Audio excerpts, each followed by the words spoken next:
Magandang hapon, narito na ang mga balita sa inyong PRTV News Break. Pinaigting ng Philippine National Police ang kanilang paghahanap at pag-aaresto kay Cassandra Leong at iba pang akusado sa kaso ng qualified human trafficking. Ayon kay PNP Acting Chief Police Lieutenant General Jose Melencio Nartates Jr., kailangan nilang agad na mahanap ang mga suspect para maipresenta sa korte. At sinabi naman ni Palace sa press officer Undersecretary Attorney Claire Castro na base sa impormasyon ng DILG, nasa Pilipinas pa si Cassandra Ong at patuloy siyang pinaghahanap. Naniniwala si Senador Panfilo Lacson na posibleng aabot sa 180 billion pesos ang nawala sa pamahalaan sa pulpa noong 2016 dahil sa ghost o non-existent flood control projects. Sinabi ni Lacson na base ito sa 600 ghost flood control projects na na-identify sa ngayon.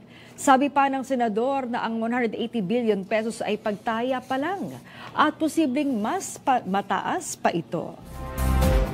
Nakapasok na nga ba ng Philippine Area of Responsibility ang binabantayang sama ng panahon? Alamin natin yan mula kay Pag-asa Weather Specialist Charmaine Barilla. Magandang hapon, Maan Makapagal ng PRTV News. Yes, magandang hapon po Ma'am Man at sa lahat po ng ating mga tagapakinig. At tama po kayo, nakapasok na nga ng loob ng ating Philippine Area of Responsibility itong binabantayan nating low pressure area kaninang alas 2 ng hapon at huli ngayong namataan sa layong 1,105 kilometers silangan ng southeastern Luzon.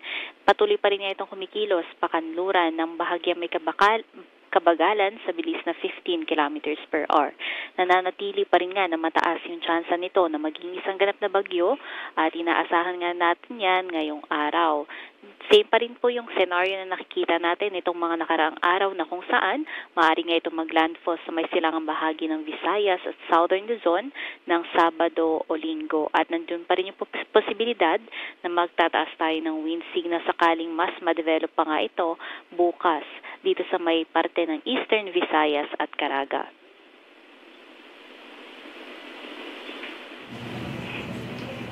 At yan ang ating latest mula dito sa Pag-asa Weather Forecasting Center. Charmaine Barilla nag-uulat. Oo, Ma'am Charmaine, matanong ko lang, posible bang mag-develop sa super typhoon itong binabantayang sama ng panahon? Ito ba'y tatawagin bagyong Wilma?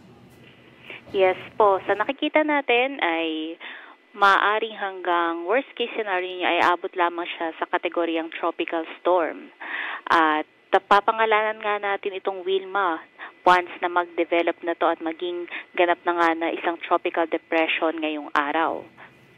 Alright, maraming salamat Pag-asa Weather Specialist Charmaine Barilla.